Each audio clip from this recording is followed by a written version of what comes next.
Hello friend, स्वागत है आपका हमारे यूट्यूब चैनल डिजिटेक साइलेंस में। फ्रेंड, आप स्क्रीन पे यहाँ पे कुछ एप्लीकेशंस के लोगो देख रहे हैं। ये फ्रेंड जो एप्लीकेशन है ये लोन के एप्लीकेशन होते हैं। जैसे आप देख रहे हैं क्रेडिट भी, मनी बियो, नाबी, ट्रू बैलेंस, इस तरह के जितने भी एप्लीकेशन आते हैं जिनको आप गूगल प्ले स्टोर से डाउनलोड करते हैं। इजीली उसमें थोड़ी सी डिटेल अपनी फिल करते हैं, पैन नंबर, आधार नंबर, अपना नाम वगैरह डालते हैं और आप इनसे लोन ले लेते हैं। आपको जितना भी अमाउंट मिलता है 5,000, 10,000, 20,000, 50,000, तो आप इनसे लोन ले लेते हैं। बट फ्रेंड, मैं आज इस वीडियो में आपको दिखाऊंगा आप अगर इन एप्लीकेशन से लोन लेते हैं या फिर ले चुके हैं या फिर लेने की सोच रहे हैं तो आपको कौन कौन सी बातें ध्यान देनी होंगी कि आप लोन लेने के बाद प्रॉब्लम में ना फंसे। तो फ्रेंड, स्टेप बाय स्टेप सारा प्रोसेस मैं आपको गाइड करूँगा। इससे मैंने कुछ पॉइंट्स नोट किया हूँ जो मेन पॉइंट है, और मैं भी इन सभी एप्लीकेशन में 2-3 एप्लीकेशन से लोन लिया हूँ, तो मुझे पता है कि हाँ किस तरह से वर्क करता है, इसका इंटरेस्ट कितना होता है, बाउंस चार्ज क्या होता है और पेमेंट कलेक्शन का टाइमिंग क्या होती है, और एक किस तरह से इनका बिहेवियर होता है पेमेंट अगर आप टाइम पे ना भर पाते हैं तब। तो फ्रेंड, आज हम आपको कंप्लीट जानकारी इस वीडियो में देने वाले हैं। देख सकते हैं हमने यहाँ पे सारी चीज़ें नोट करके रख ली है, और इसमें मैंने सबसे पहला पॉइंट ये डाला है कि जो हाई इंटरेस्ट इनका होता है। आप किसी भी एप्लीकेशन से अगर लोन लेने जाते हैं तो उसका जो रेट ऑफ इंटरेस्ट होता है वो बहुत ज़्यादा होता है। और इस ऑनलाइन एप्लीकेशन में फ्रेंड 20 से 35% तक जो है इनका इंटरेस्ट हो सकता है। अलग अलग एप्लीकेशन का कुछ कम कुछ ज़्यादा होगा, बट 20 से नीचे नहीं मिलेगा आपको। हाँ, हो सकता है 18% मिल जाए, बट 18 से नीचे तो होने वाला नहीं है, चाहे किसी भी एप्लीकेशन को आप उठा करके देख लीजिए। तो सबसे बड़ी बात ये हो गई कि आप जब लोन ले लेते हैं तो आपको यही रहता है कि हमें कितना ज़्यादा पे करना पड़ेगा।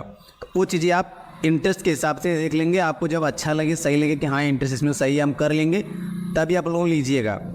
और फिर दूसरा इसका जो पॉइंट है सबसे बड़ा, किसमें देखिए बताया गया है बहुत कम समय, मतलब कि पेमेंट करने का जो टाइम दिया जाता है, रीपेमेंट टाइम उसके होते हैं EMI के। जैसे वाले अगर आपने अब 20,000 रुपये का लोन ले लिया तो 20,000 को आपको पे करने में बहुत कम समय दिया जाता है। कुछ जैसे किस्त एप्लीकेशन हो गया, इसमें तो आपको 15 दिन, 20 दिन या 3 महीने ही मिलते हैं। तो इनका जो टाइमिंग होता है पेमेंट कलेक्शन का वो बहुत कम समय दिया जाता है। अगर आपने 20,000 का लोन ले लिया तो मान लीजिए उसमें तीन महीने का आपको समय देंगे।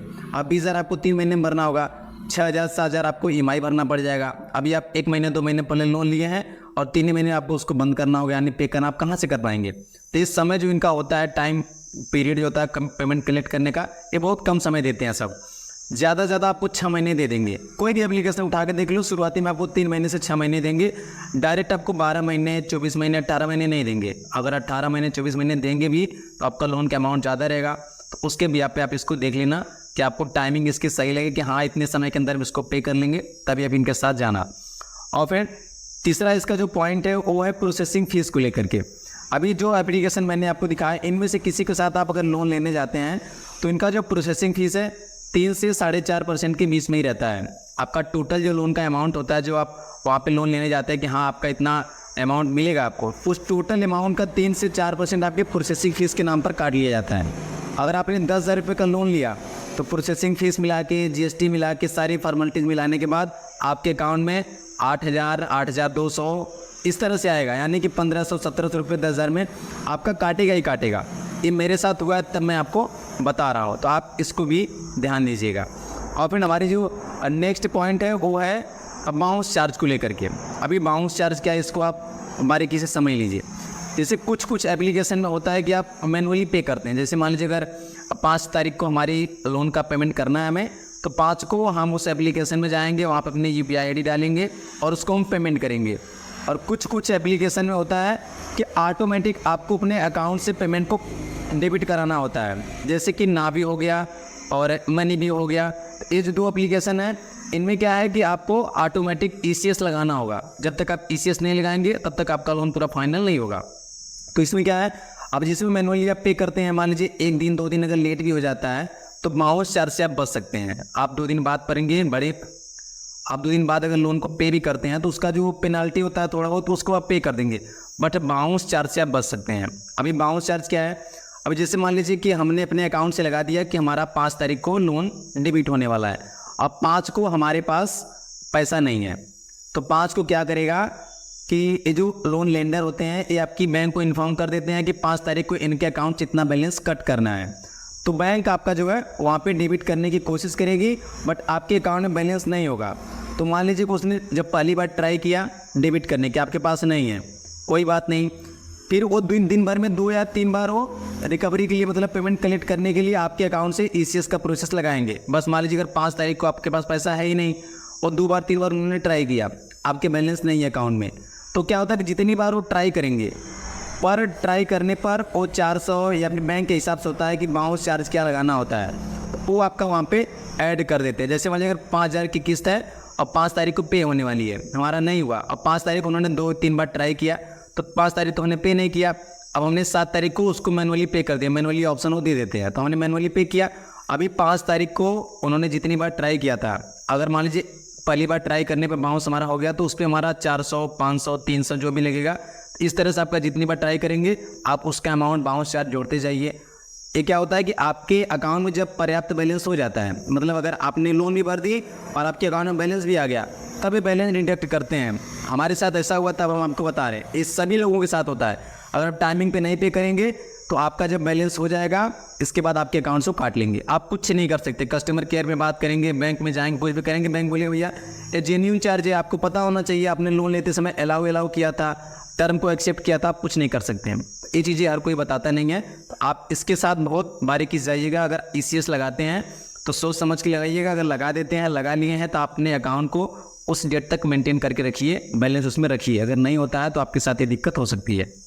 और अभी फ्रेंड इसका जो है पेमेंट कलेक्शन, जैसे मान लीजिए अगर आप भर ही नहीं पाते हैं पेमेंट, मतलब उसका लोन भर ही नहीं पाते, 1 EMI 2 EMI आपका हो गया, आपने टाइम पर उसको पे नहीं किया, तो सबसे बड़ी दिक्कत इनकी होती है कि हैरेसमेंट बहुत करते हैं, परेशान बहुत करते हैं। ये जो ऑनलाइन ऐप वाले होते हैं, ये आपको इतना कॉल करेंगे कि आप परेशान हो जाएंगे। अभी परेशान अगर आप फ़ोन उठा भी लेते हैं तो ये अकड़ के आपसे बात करते हैं, आपने पेमेंट नहीं किया है, इस तरह से उस तरह से गाली गलौज दे के आपसे बात करेंगे।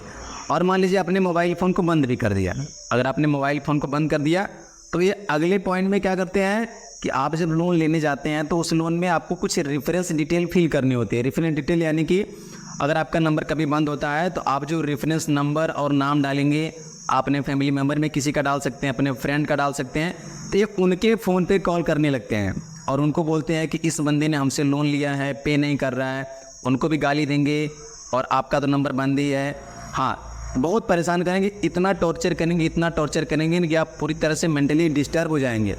ये बातें कोई नहीं बताता फ्रेंड, हमारे साथ हुआ है, हम जानते हैं।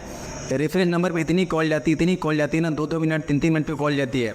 और आप अगर उनसे बोलेंगे कि मुझे कॉल मत कीजिए, हम इसको कोशिश करवाते हैं, रेफरेंस भी अगर बोलेगा हम उनसे बात करके पेमेंट करवाते हैं, तो वो आपसे बोलेंगे कि सर ऑटोमेशन पे कॉल है, ऑटोमेटिक कॉल आपका जाता रहेगा जब तक पेमेंट नहीं कराएंगे, तो आप पूरी तरह से पागल हो जाएंगे एक तरह से। तो ये चीज़ें हैं, तो इनका कॉल बहुत आता है, गाली देते हैं, रेफरेंस पे फ़ोन करके आपने अगर फैमिली मेम्बर में पापा का, मम्मी का, भाई का, दोस्त का, किसी का भी नंबर डाल दिया है आपने, उनको गाली देंगे, तो समझ लिया आपकी समाज में क्या इज्जत रह जाएगी। अगर आपने किसी फ्रेंड का डाल दिया है, अगर वो फ्रेंड आप पे भरोसा करता है, उसको आपकी वजह से परेशान होना पड़ेगा, उसको आपकी वजह से गाली खाना पड़ेगा, तो क्या सोचेगा। ये सब चीज़ें आप ध्यान में रख कर ही इन सभी एप्लीकेशन के साथ जाइएगा। और हम तो कहते हैं कि ऑनलाइन लोन लेना बहुत ही बुरा है, आप इसको कभी ना लें तो सही है। कोई भी इमरजेंसी अगर आती है, आप सोचते हैं कि हम इसको कर लेंगे, तभी आप जाइए, बट ऐसी तरह से मत लीजिए कि हम ले लेंगे फिर हमारा काम बढ़ेगा, फिर चलेगा, हम ले लेंगे फिर भर लेंगे, कर लेंगे, ऐसा ना कीजिएगा, ये बहुत दिक्कत हो जाती है। और फ्रेंड यहाँ पे नेक्स्ट पॉइंट ये है कि आपने मान लीजिए लोन ले लिया, समय पे नहीं कर पा रहे हैं और आपके पास कॉल भी आता है, गाली देते हैं, परेशान करते हैं, इसके बावजूद आप कहीं से मैनेजमेंट करके उनका लोन पे भी कर देते हैं, लोन पे कर देते हैं, तो उसमें क्या होता है कि आपने जितने समय तक आपका EMI नहीं गया था, उसमें अगर आपका ECS लगा तो उसका भी चार्जेज आप ऐड कर लेंगे, इनकी कॉल से परेशान होंगे, रेफरेंस पे कॉल जाएगा उनसे परेशान होंगे, इसके बीच आपका सिविल भी डाउन होगा। आपका जो सिविल है, आप जब सिविल अच्छा था तभी आपने लोन लिया था, अगर आपका 1-2 EMI बाउंस हो गया, आपने उसको पे नहीं किया, तो आपका सिविल पूरी तरह से डाउन हो जाएगा। आप फ्यूचर में कोई भी मनपसंद सामान भी अगर आप लेने जाएंगे तब भी आपको नहीं मिलेगा, आपका सिविल स्कोर पूरी तरह से डाउन हो जाएगा। ये बातें आपको ध्यान देनी होंगी, चीज़ों से आप बच के रहिए। अगर आप लोन लेते हैं तो बहुत सोच समझ के उसका इंटरेस्ट देख लेना, और समय पर अगर ECS लगाते हो तो उसको पेमेंट करते रहना, नहीं तो आपका बाउंस चार्ज कटेगा। और अगर नहीं कर पाते हैं तो आपके घर पे भी एजेंट विजिट करते हैं, रेफरेंस पे कॉल करते हैं, आपके नंबर पे कॉल करते हैं, गाली देते हैं, तो पूरी तरह से इस तरह से आपको टॉर्चर करेंगे कि आप सोचेंगे कि या तो मैं आत्महत्या कर लूँ या फिर मैं कहीं से मैनेजमेंट कर लूँ। अगर आप मुसीबत में होंगे, आप किसी से मदद भी मांगने जाएंगे तो आपकी मदद नहीं करेगा। आजकल दुनिया बहुत मतलबी हो गई है, अगर आपका कोई खास भी है तो जल्दी मदद नहीं करेगा, अगर आप पैसे की बात करेंगे ना तो वो आपसे नज़रें फेर लेगा। तो ये सब चीज़ें हैं, आप इन सब के साथ ना जाइए। आपसे हाथ जोड़ के रिक्वेस्ट है, कोई इमरजेंसी आती है इन केस अगर आपको, तभी आप इनको साथ लोन लीजिए। और सनी के साथ आप कभी मत जाइएगा। एक आध दो एप्लीकेशन के साथ आप जा सकते हैं। बहुत लोग होते हैं कि ऑनलाइन लोन लेते रहते हैं, हमने यहाँ से ले लिया, फिर इसको भर दिया, फिर उसको ले लिया, इसको भर दिया। इस तरह का काम आप बिल्कुल ना कीजिए। फ्रेंड, हमने इन सबको जो है फेस किया है, तो मैंने सोचा कि मैं वीडियो बना दूँ और भाई लोगों को बता दूँ। क्योंकि लोन समझ लीजिए कि ज़्यादातर लोग लेते ही हैं, जिनका बिजनेस चल रहा है, जिनकी सैलरी आती है, सोचते हैं कि सैलरी आएगी फिर हम इसको पे करते रहेंगे। जिनका बिजनेस चल रहा है उन्होंने आज लोन ले लिया, अपना काम कर लिया, बिजनेस अच्छे से चलेगा, हम उसको पे कर देंगे। अगर बिजनेस नहीं चला तो आप कहाँ से पे करेंगे? मान लीजिए उतार चढ़ाव बिजनेस में होता रहता है। तो इन सब चीज़ों से आप बच के रहिए। और अगर आपको लोन लेना है तो आप बैंक के पास जाइए। बैंक में क्या है कि आप एक तो इंटरेस्ट बहुत कम लगेगा। अगर पर्सनल लोन लेने जाते हैं तो वहाँ पे इंटरेस्ट आपका जो भी हो, प्राइवेट सेक्टर है और गवर्नमेंट सेक्टर में अलग अलग बैंकें होती हैं, उनका इंटरेस्ट मान लीजिए ऑनलाइन जो ऐप से आप लोन लेते हैं इनसे तो कम ही रहेगा। और वहाँ पे पेमेंट अगर आप नहीं कर पाते समय से, तो आप बैंक में जाएंगे, अपना एप्लीकेशन डालेंगे, सर अभी हम नहीं कर पाते, मुझे कुछ दिनों के समय चाहिए। वो आपको वहाँ पे सब बताएंगे कि हाँ आपको किस तरह से छूट मिल सकती है, किस तरह से आपको क्या करना है। तो आप बैंक के साथ लोन ले लीजिए। बाकी मोबाइल फ़ोन से लोन लेना तो ईजी है, बट लोन लेने के बाद जो दिक्कतें आती है ना भाई साहब, उसको झेल नहीं पाओगे आप। तो ये चीज़ें हैं। सो आशा करते हैं वीडियो आपको काफ़ी हेल्पफुल लगा होगा। अगर आपको इससे कुछ सीखने को मिला तो हमारे चैनल को सब्सक्राइब जरूर करें, क्योंकि अपने चैनल पर हम इसी तरह की वीडियोस लाते रहते हैं। सो मिलते हैं किसी नेक्स्ट वीडियो में, तब तक के लिए जय हिंद।